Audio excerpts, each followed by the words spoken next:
Mas Silok, saya persilakan tolong salah satu mikrofon. Jadi gini, Mas Silok jangan disuruh ceramah. Dia pekerja yang luar biasa, jadi tak takoni sik wae Mas Silok. Jenenge jane sapa Mas Silok? Nama saya Silok Sugiyoto. Silok Subiyoto. Ya. Oke. Aslinya? Asal dari Solo. Solo. Terus di Korea sudah berapa lama? Saya di Korea masuk negara Korea tanggal 25 Desember tahun 99. Kuliah apa kerja? Kuli sawaya-waya. Kuli sawaya-waya. Itu di daerah Seoul apa Busan atau mana Mas? Saya di seluruh Korea, Pak. Oke, nanti tolong jelaskan seluruh Korea maksudnya piye? Saya hidup di beberapa kota. Hidup di beberapa kota. Kerja di sini 1 bulan, pindah ke kota sana, jadi seluruh Korea sudah saya jalani semua. Oke, kerjanya apa Mas? Dulu TKI saya. Sekarang? Malu saya. Oke, nanti saya ikut menjelaskan. Oke, TKI kita, tenaga kerja kita di Indonesia, di Korea, seluruh Korea berapa Mas jumlahnya? Ilegal sama legal kurang lebih hampir mencapai kurang lebih 15.000. 15.000. TKW ada juga yang wanita? TKW sedikit, 30%. Oke, sekarang saya tanya, kerjanya teman-teman Indonesia di sana itu umumnya di mana? Di pabrik, di tenaga kerja Indonesia yang di Korea itu, kalau pemerintah Korea namanya government to government, itu beli TKI Indonesia itu uang Korea 500.000 won. Di antara 8 negara, yang paling tertinggi harga paling mahal Indonesia, kurang lebih 5.500.000 rupiah. Level pertama. Level kedua Vietnam, level ketiga China, level keempat 5, 6 Uzbekistan, Kazakhstan, Sri Lanka, sama Bangladesh. Harga paling tertinggi. level Indonesia nomor 1 itu karena apa Mas? Indonesia pandai-pandai kerja di Korea, tidak menjadi kuli biasa. Anak Indonesia sudah bisa menjalankan operator mesin yang susah-susah walaupun hurufnya huruf Korea. Iya. Jadi sebenarnya yang ngerjain, yang bikin Samsung itu siapa? Saya dulu kerja di pabrik Volvo. Saya ngelas itu Pokren. Itu buatan anak Indonesia semua. Volvo itu? Ya. Jadi Volvo biasanya made in mana itu kalau di resminya? Jerman. Jerman dalam kurung aslinya Indonesia gitu ya? Indonesia. Jadi terampil-terampil, pinter-pinter itu ya Mas? Sehari saya ngelas itu untuk sendok itu sehari saya dapat 4. Saya kerja 4 sendok, 2 jam saya dapat 1 ngelas. Bikin ini. Sendok yang gede itu? Bego. Kalau sana Pokren. Pokren. Gini, jadi harap Anda tahu bahwa tenaga kerja kita di luar negeri itu tidak bisa diremehkan oleh pemerintah Indonesia, oleh bangsa Indonesia, apalagi oleh dunia. Mereka nomor 1 di mana-mana, gitu ya. Karena tingkat kecerdasannya dan tingkat keterampilannya, apalagi orang Indonesia mau mengerjakan yang bukan kewajibannya. Ya, aja. Ya. Teknisi premium itu yang desain anak Indonesia, namanya Mas Edwin, rumahnya Cilacap.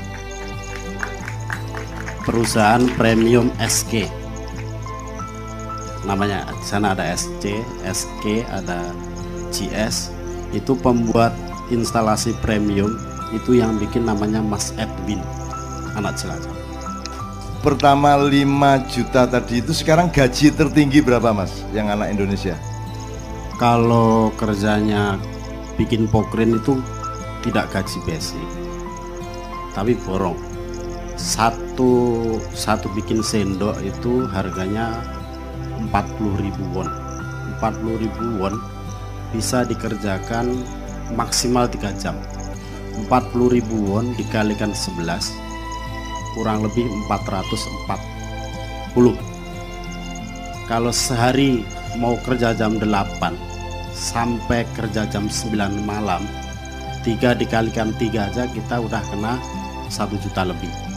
Jadi kalau mau kerja keras, TKI Korea itu bisa mencapai 1 bulan 30 juta. 30 juta. Wis kono pindahannya. Oke, saya agak melebar sedikit ya. Mas Silok selama 16 tahun di sana itu legal apa ilegal? Keliru, saya 15 tahun. Oh, 15 tahun. Saya di Korea ilegal 13 tahun. Legal itu saya kira maksudnya gini, kan harus pakai visa. Nah yang ilegal itu visanya visabilillah ya. Oke. Jelas ya? Jelas ya? Ya, jelas ya, visabilillah. Oke. Mas Silok sekarang sudah bukan TKI, sudah bukan pekerja lagi. Beliau sekarang memiliki perusahaan di sana.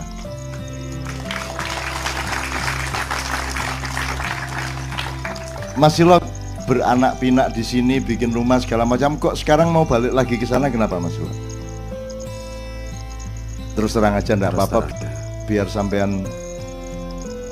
Saya takut ini karena kalau ngomong salah sekarang bisa tidak ada diri saya. Ada undang-undang UT. Saya pengalaman yang saya, umum aja. Ya, saya sedikit mungkin 3 menit 5 menit. Saya masuk negara Korea itu bulan Desember tanggal 25. Jadi saya tahu Jakarta itu mungkin bisa dihitung dengan jari. Saya tunggu Monas belum tahu saya. Jadi saya orang kampung dulu daftar ke PT Mega Buana Jakarta tahun 99 sampai sekarang. Jadi saya Jakarta buta, Indonesia buta. Karena sekarang saya alhamdulillah saya udah punya perusahaan di Korea. Perusahaan saya namanya Nusantara Cargo. Itu perusahaan itu saya yakin itu pemberian dari Allah. Itu pemberian dari Allah dari segi peristiwa. Itu saya bikin dengan orang Korea. Orang Korea sering berkunjung ke rumahnya Cak Nun, dan Cak Nun pun sering tidur di rumah saya di Korea. Itu perusahaan itu diberikan kepada saya separuh-separuh supaya saya bisa kembali lagi ke Korea. Jadi Nusantara Cargo sekarang udah hak milik saya. Karena apa? Saya bukan pesolat yang tinggi, saya cuma banyak bersyukur saja. Orang Korea takut kepada saya, takut kepada saya. Jadi setiap penghasilan 1 bulan, bos Korea saya anjurkan untuk keluarin uang zakat, kasih ke orang miskin kemana. Sebesar sebulan saya keluarin zakat 50 juta. Kurang lebih 50 juta lebih sebulan.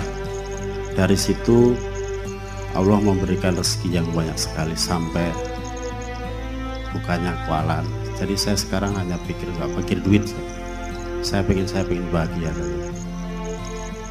Karena saya yakin duit yang banyak tanpa diimbangi dengan kita bersyukur kepada Allah, tidak mungkin kita akan bahagia. Dan kalaupun saya pun mau nakal, saya udah cerita sama Cak Nun. Jadi saya sebulan makan gaji buta 100 juta bisa, tapi saya nggak mau. Karena dengan uang seperti ini hidup saya nggak akan normal. Jadi perusahaannya Mas Silok ini tidak mungkin ditinggal oleh beliau karena operatornya, kuncinya ada di Mas Silok. Jadi kalau Mas Silok pergi dari Korea, perusahaannya pasti hancur. Makanya Mas Silok dipertahankan untuk tetap dia berada di Korea. Tetapi Mas Silok, saya masih ada beberapa pertanyaan. Tapi yang mempertahankan Mas Silok untuk tetap berkiprah di Korea tidak hanya perusahaannya, tetapi saya tahu polisi-polisi di daerah Busan dan tempat-tempat lain itu mempertahankan jangan sampai Silok pulang ke Indonesia. Ini ceritanya piye iki, Mas? Karena saya ngalamin teman-teman sekali. Di Jakarta aja kan Anda nggak boleh parkir di trotoar tuh. Boleh, sampai ke Tamrin parkir di trotoar. Nah itu saya mengalami bagaimana sama Silok. Tengah jalan tiba-tiba dia naik ke trotoar, aku ditinggal di situ sama Mbak Via. Terus dia lari entah kemana, parkirnya di trotoar. Lho iki neng Korea iki. Ora apa-apa polisine wedi karo aku cak tenang wae ning kene iki. Ini juga alhamdulillah kepolisian Dinas Intelijen Korea itu teman saya semua. Karena saya juga imbal balik membantu pemerintah Korea. Kemarin saya dapat telepon dari Korea, saya ceritakan sama Cak Nun, karena saya takut salah. Polisi Korea tanya saya, ISIS itu apa? Saya nggak berani jawab. Kalau jawab saya salah, jadinya fitnah. Saya tanyakan Pak Cak Nun, apa artinya ini? Baru saja contoh yang kecil seperti itu. Terus di Korea, kalau ada anak berkelahi, saya yang ditangkap oleh kepolisian Korea, suruh damaikan. Makanya polisi Korea banyak meminta pertolongan sama saya. Makanya untuk di wilayah Busan, saya nggak mungkin ditangkap oleh imigrasi. Imigrasi teman saya badminton. Jadi, saya pernah pas sama Cak Nun ini, sama Cak Nun orasi di sana. Saya di DPO sama polisi. Saya harus ditangkap. Saya ngomong di hadapan Cak Nun, di hadapan KBRI ya. Kalau mau tangkap saya sekarang. Saya nggak takut sama manusia, takut saya sama Allah. Karena selama 13 tahun saya yakin, saya mati, saya dapat duit sudah digaris oleh Allah. Kalau waktunya saya belum ketangkap, saya nggak akan ketangkap. Tapi pernah saya ketangkap imigrasi. Tangan kiri saya dipegang, tangan kiri saya yang mukul kepalanya, saya lari. Yang kedua kali saya ditangkap lagi karena melanggar lampu merah sama polisi. Tapi Allah menutupi lagi, saya dilepasi. Itu saya pilih kebahagiaan yang baik saya terima. Karena hidup saya sulit. Hidup saya sulit, saya lebih sulit lagi kalau memandang teman-teman saya yang sulit juga. Saya dari di sana saya hidup saya untuk sosial. Semua orang pikir duit. Nggak boleh menyombongkan saya udah bayar duit, enggak. Tapi dengan banyak duit saya malah pusing saya. Saya pengen kebahagiaan saya. Saya pengen senang, saya pengen membantu. Dulu saya pernah membawa mayat situ. Saya pulangkan sendiri, saya paketkan lewat Thailand. Namanya Mas Tukimin dari Ponorogo. Jenazah saya bawa sendiri, saya paketkan paket barang. Nggak punya duit saya cari utang kemana-mana. Untuk pengetahuan teman-teman, kenapa Mas Silok sampai temen mati TKI di sana terus kok dia yang harus bawa pulang? Karena tidak ada yang peduli. Anda bandingkan kalau ada TKW TKI Filipina di Jawil, itu presidennya datang membela. Nah kita tidak mengalami seperti itu. Maka akhirnya Mas Silok yang membawa jenazah itu. Dan kalau pakai bawa jenazah itu resmi, mahalnya tidak karuan. Maka dipaket ke. Ya mau nggak diceritakan Mas Silok? Jadi itu juga teman saya sendiri, namanya almarhum Tukimin. Kalau ada yang dari Ponorogo namanya Mas Tukimin, rumahnya Niten. Itu meninggal heat attack, serangan jantung. Karena dia ilegal, paspor nggak punya. Kalau ngurusi via jenazah harus pakai produsen berbelit-belit, susah di mana bisa membutuhkan berhari-hari, sedangkan rumah sakit tiap hari membengkak, nggak ada asuransi. Saya sama polisi di Korea, namanya Randy Ju itu polisinya. Jadi polisi yang ngurusi di rumah sakit, saya yang bawa jenazahnya ke Seoul jam 10 malam. Sampai sana jam 4 pagi, saya nunggu maskapai Indonesia, Garuda nggak ada.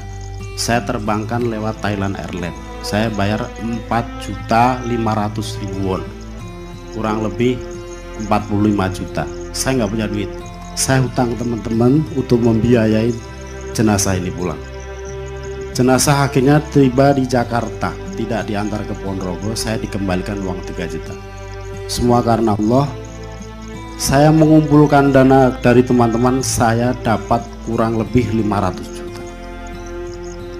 500 juta saya potong untuk rumah sakit, semuanya saya kasihkan ke ahli waris. Itu pada tahun 2010. Sedangkan saya yang dikatakan Mas MC tadi kalau preman keliru. Ya. Ya. Kalau preman itu harus identik dengan tato, pakai anting, sini dipakai semiti, sini pakai semiti juga itu preman. Kalau saya bukan preman, saya freeman saja. Untuk supaya Anda paham, satu hal tak tambahin Mas Silo. Kenapa beliau sangat dibutuhkan polisi Korea? Anda harap Anda tahu di sana hukumnya sangat saklek ya. Jadi misalnya sampean duwe gini, ada kecelakaan kapal, anak SMP mati 138, langsung menterinya mundur, langsung yang punya bunuh diri, yang punya kapal dan sebagainya menjadi DPO, menjadi orang buronan dan akhirnya bunuh diri semua. Jadi kalau ada orang berkelahi, 2 orang berkelahi di sebuah kota, Kapolresnya langsung dipecat. Tidak peduli salah apa tidak salah, pokoknya begitu ada kejadian, polisi yang salah. Nah, polisi sangat butuh sama dia, sebab kalau ada Mas Silo tidak akan ada kejadian. Job sudah berkali-kali, kalau di dunia ini tidak ada orang tawur kecuali orang Indonesia. Jadi anggaran wong kerengan, orang tawur, pedang-pedangan, pacul-paculan itu mesti Indonesia. Nah, Mas Silo ini kalau ada Indonesia mulai dapat gaji, terus ada yang mabuk, ada yang tawur, dia datang. Terus gue karo kabeh 2 kelompok lawan aku ijen. Itu. Nah, pokoknya kalau sama Silo mereka tidak berani. Nah, makanya polisi sangat tergantung sama dia. Jadi kalau dia mau mencelakakan polisi sebusan bisa. Ngongkon cah loro kerengan wis dipecat. Kan begitu. Nah, alhamdulillah Mas Silo ini dia enggak mikir apa-apa, dia bukan orang hebat, dia bukan orang kuat, dia bukan orang sakti, dia cuma yakin bahwa hidup itu harus seperti itu. Dan jangan lupa, Mas Silo ini orang yang akhlaknya sangat baik dan rajin sholatnya. Rajin sholat. Luar biasa. Oleh karena itu saya gembira Anda ketemu sama dia, karena kita belajar sama dia. Tepuk tangan. Oke. Pertanyaan berikutnya Mas. Pertanyaan berikutnya. Saya ketemu juga, diajak ketemu sama polisi-polisinya itu, sama dosen-dosen, sama segala macam itu. Silo punya kekuasaan di sana gitu loh. Jadi tidak untuk ngopo wae ra masalah. Sudah jelas tidak boleh ngerokok, ming Silo sing untuk ngerokok. Kan begitu. Sudah jelas di warung tidak boleh ngerokok, Silo buka jendela dhewe ngerokok bus-bus. Orang masalah, polisi ini ngene tak kae. Iki wong edan siji yang wah wis ya. Akhirnya aku sangat berpihak kepada Silo. Kan begitu kan. Demi meningkatkan kesehatan gitu. Terakhir Mas Silo, bukan terakhir, pertanyaan berikutnya gini, berapa masjid yang sampean bikin di Korea? Ada 5 masjid yang saya desain. Masjid Darussalam di kota Batong City, Al-Huda di kota Gumi, Masjid Pakistan di kota Yangsan, Masjid Al-Hidayah ada di kota Gimhae, Masjid di Yangsan ada 2, 6 masjid saya desain. Jadi ning masjidin jero iku ana desain dari Silo. Gawat Silo. Oh alah, cah karang nyari kok yang desain masjid.